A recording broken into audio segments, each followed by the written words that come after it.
Professor, based on the information obtained by this committee, do you think that the email communications between the Biden White House and social media companies were coercive?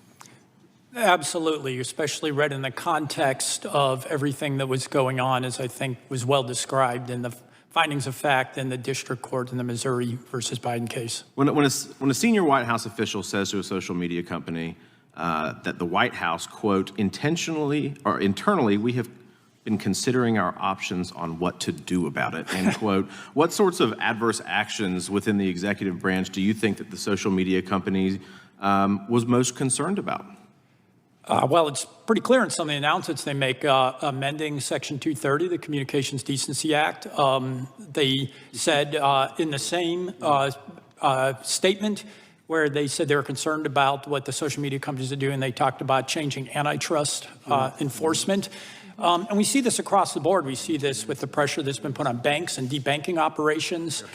This is to debank people in silent speech. This is a systematic scheme to suppress the rights of individuals through government pressure. Setting aside the obvious constitutional concerns of what's been happening, what are the practical consequences of this type of censorship or distorting the marketplace of ideas? Well, it has concrete effects on our lives. How many parents would have changed their minds about the wisdom of keeping their kids out of school for a year and a half if they had understood what the Great Barrington Declaration said, which everybody says now that was a massive mistake.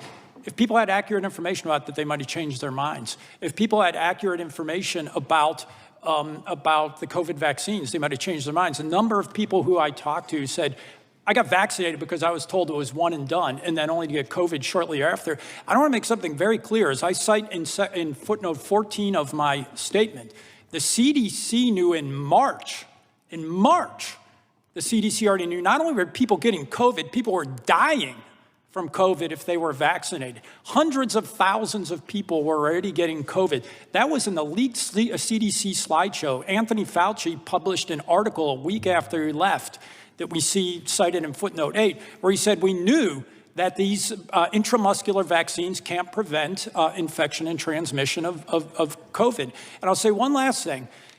What I heard today is silencing me was a triumph for these guys. Not because I said anything wrong, but because all they cared about was vaccine hesitancy.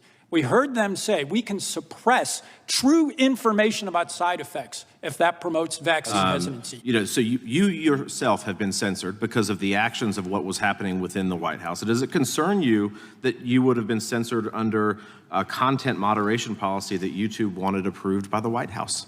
Yes, extremely. Why do you think it's important that Congress and the American people know whether the White House was secretly pressuring big tech to censor American speech? Because people have a right to know whether they're getting a true flow of information, and each of us have a right to know whether we are being targeted by the federal government for silencing and suppression.